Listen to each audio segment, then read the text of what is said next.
Hey guys, I trust that you're all doing well.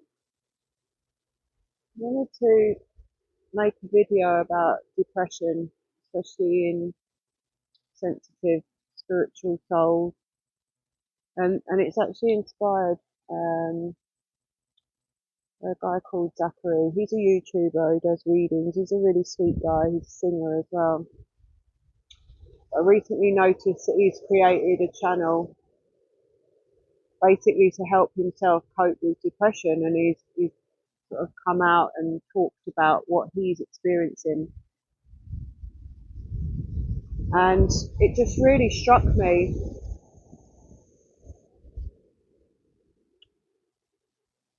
what it feels like. I talk about mental health a lot. I have conversations because I'm passionate about reducing the stigma. Wow.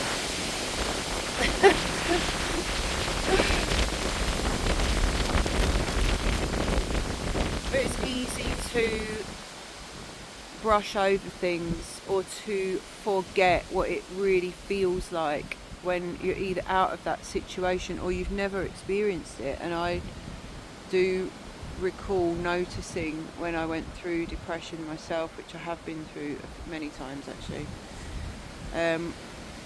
how if people around you have never been through it, they just don't get it. It's very rare that someone who's never been through depression truly understands and can help in the moment. It's a very lonely and isolating experience, and that is part of the characteristics, isn't it, of feeling really depressed. You feel separate, you feel isolated, you feel alone. You could be, like a YouTuber with 100,000 subscribers, or in a room full of people, or a family full of 20, and you still feel completely alone. And by nature, like, to be depressed, you go really into yourself, and you can be in that very tunneled vision negative space even if you're surrounded by many people. And that tunnel vision into isolation, into mental isolation, and often then that people isolate themselves, it's actually what leads to people wanting to commit suicide, because they feel so separated from everything and everyone. They convince themselves the world would be better off without them. So depression is characterized by this feeling of separation, disconnection and isolation. But when I watched this guy and I watched him speaking and I felt his raw emotion, I just felt so, my heart went out to him, and it set me in a whole process of really feeling it again, like what it feels like to really be like.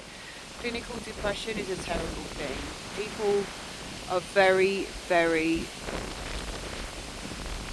in a deep dark space, and sometimes it's quite hard to reach them. It's got me thinking again, what every single thing around the mind is a different flavour. Like anxiety sometimes requires a bit of tough love. Depression's not the space for tough love. People need TLC. But then there's a fine balance between giving that but not mollycoddling people. Like, there is a space for a bit of coddling with depression, because the bare fact is that person feels completely unloved and separate. So there is a space for giving more, caring like you would care for a child, attending to someone's maybe practical or physical needs because they can't take care of themselves. So really being present with that very attentive, accepting, consistent, deep love, but at the same time not overindulging where the negative tendencies may want to really, sleep all day, self-isolate. So it's that balance, being that very strong, present, accepting love,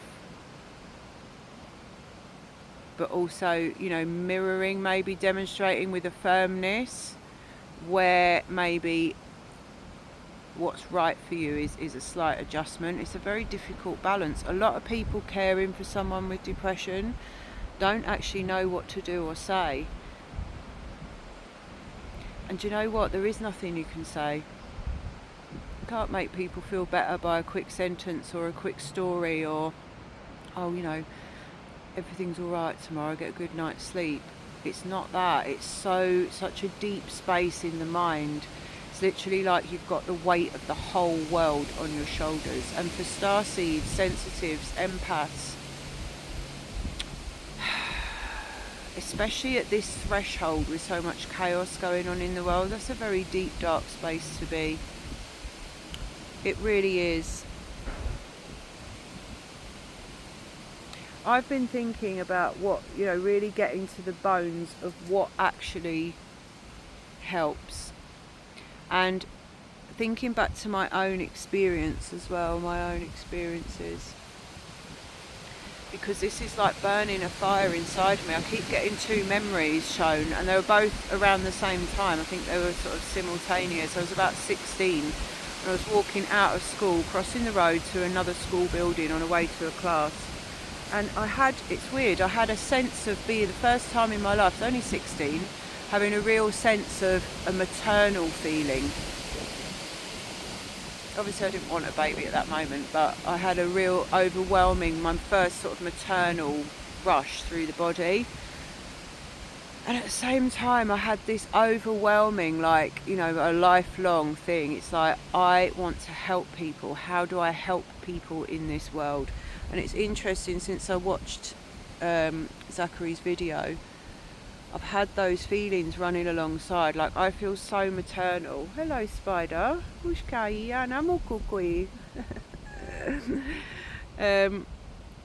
I've observed those two feelings running alongside. Like, I feel so maternal. When I see somebody that low and that desperately disconnected just from life and joy and anything, I just want to scoop them up. Not in a disempowering, I'll do everything for you way, but in the very deepest loving care. Let me hold you because you don't feel held. Let me support you because you feel unsupported. Let me give you a hug and make you a cup of tea. Let me tuck you up, and that kind of feeling, because it can feel so desperately hopeless, right? And I don't want anybody to feel like that, but the fact is we do, because this world mirrors a lot of absolute bullshit, never mind stuff that's going on in our life. Like, anyone can experience depression after a circumstance, a bereavement, something like that. Like, there's a reason to feel like that. That's slightly different. But when you get this very deep clinical depression that basically it can come out of nowhere, it doesn't have any rhyme or reason. People say to you, why are you depressed? And you can't answer them. And then there's a whole wave of guilt because you should feel differently. And this is what I've come to as the two major things to turn around this very bleak black depression. Apart from having, a little bit of TLC from somebody, helps you to give it back to yourself. But anyway, the word should be erased. Erase the word should from your mind. A depressed person pressures themselves. I mean, I'm not going to go into the inner voice massively. I'm always talking about the inner voice. And in this situation, it is as with any mental illness or imbalance, it's absolutely crucial to look at. With depression, the inner voice will be very sad, very negative, very hopeless, the punisher.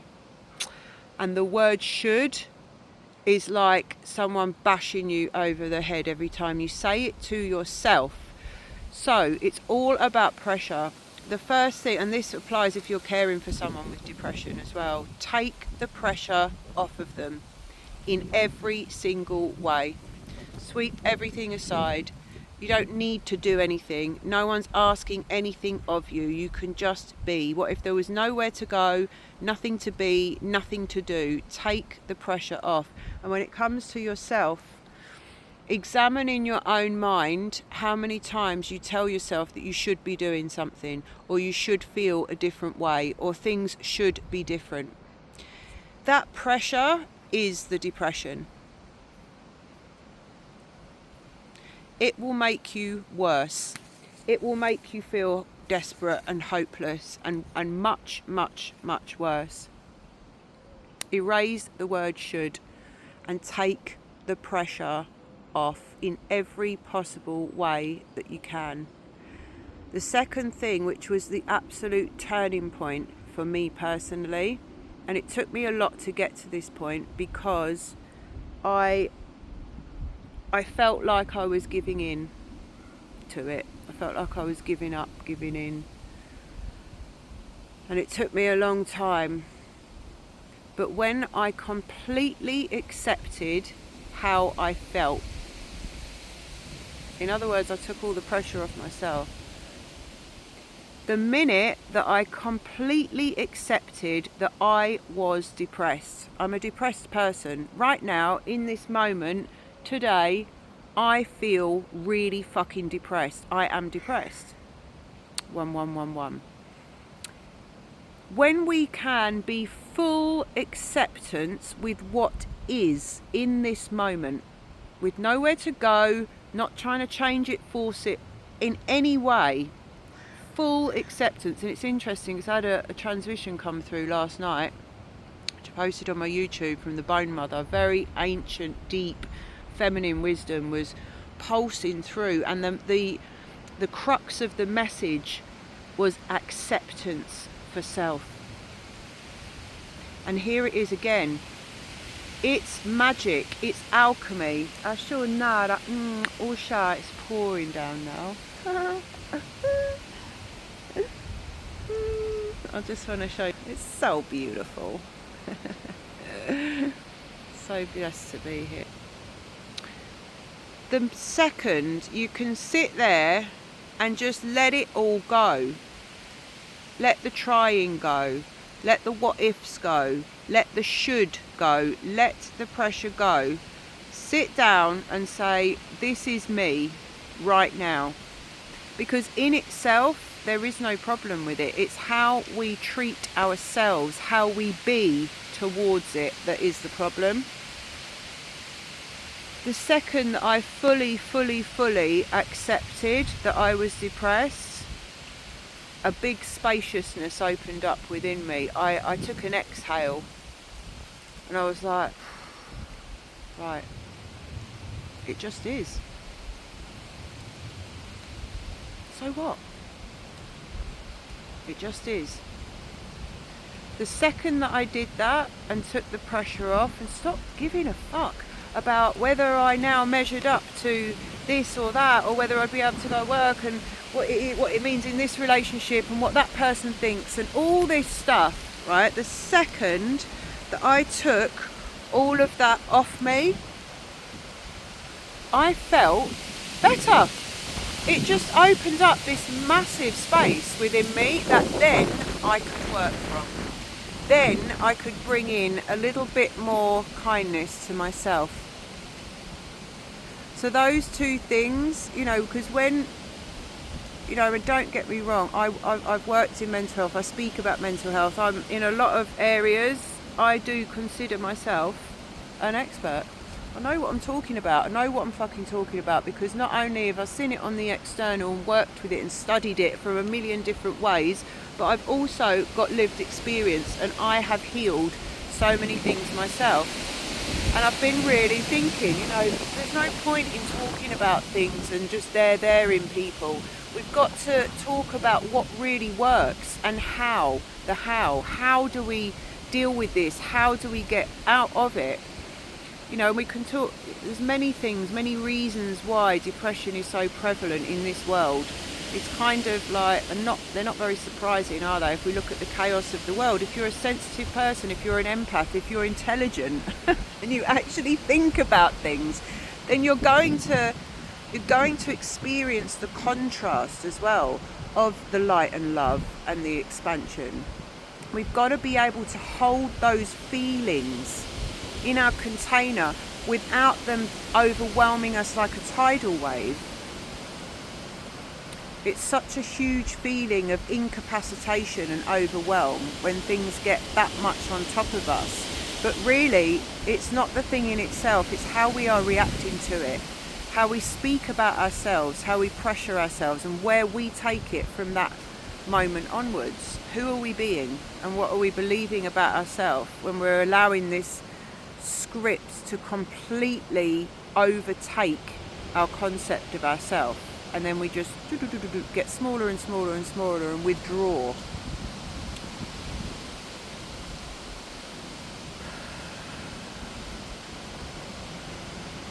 And I really went deep. You know, I remembered when I worked in a hospital, there are some conditions when you work in certain places as well, and you do have days where you look and you think, what am I doing here? What is really helping here?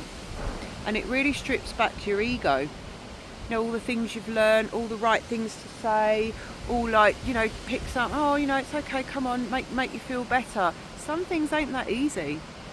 Some things can't be fixed. And sometimes that's not helpful. And then you learn to just be. Then you learn to just be the safe, solid presence that mirrors something that's missing. Then you just learn to hold the space with a peace, safety, a depth of just, it's okay.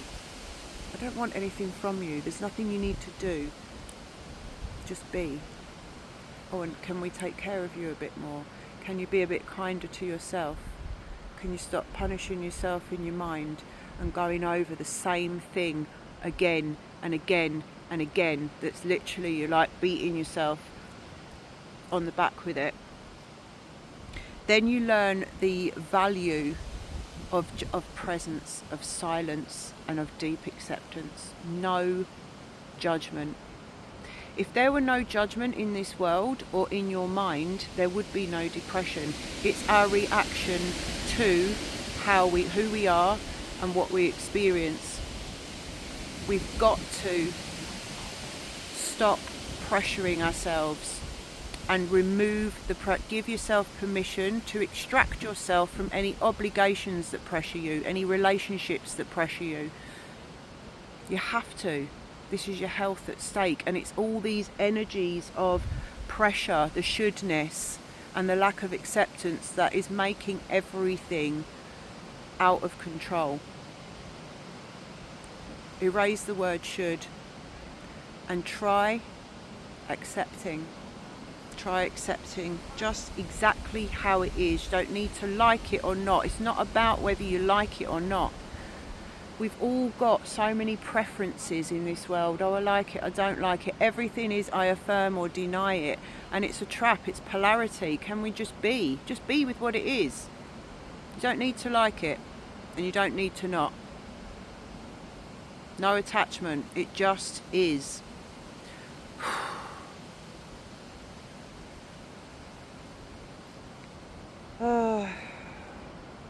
So I hope this message helps somebody to just love yourself that little bit deeper. You know, if you're on massive overwhelm and you're really pressured, maybe you're depressed because of that. Life is telling us something through these big emotions. It's telling us somewhere where we're not connected to either who we truly are or to a higher power or something that we perceive to be missing, but it isn't. It's something going on in here. So it's not who you truly are. The world is always a better place with you in it, and you are loved.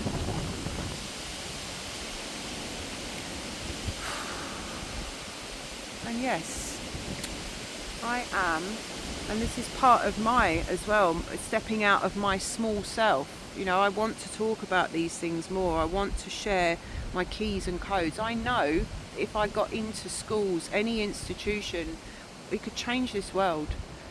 I've had a feeling for a long time that things are going to shift in this way, and that there's, you know, the whole frequency of the new earth is collaboration. the more all of us talk about these things, the more projects we can get going that actually do something positive to really help and change. We're going to change this world. I know, I can feel that there's people out there that I'm going to connect with. There's people who are going to resonate with me, and we're going to partner up. We're going to do projects.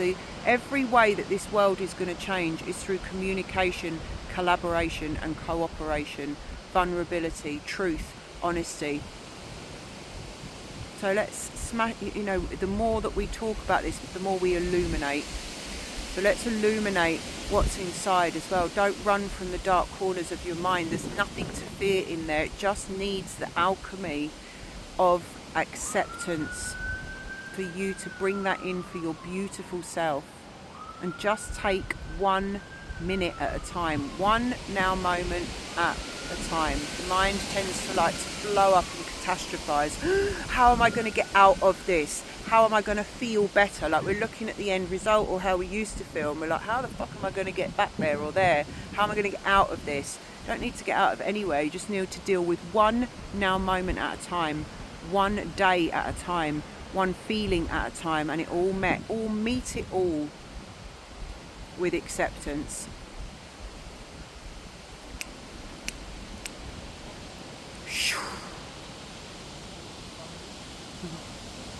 I love you. Have the most beautiful day. See you next time.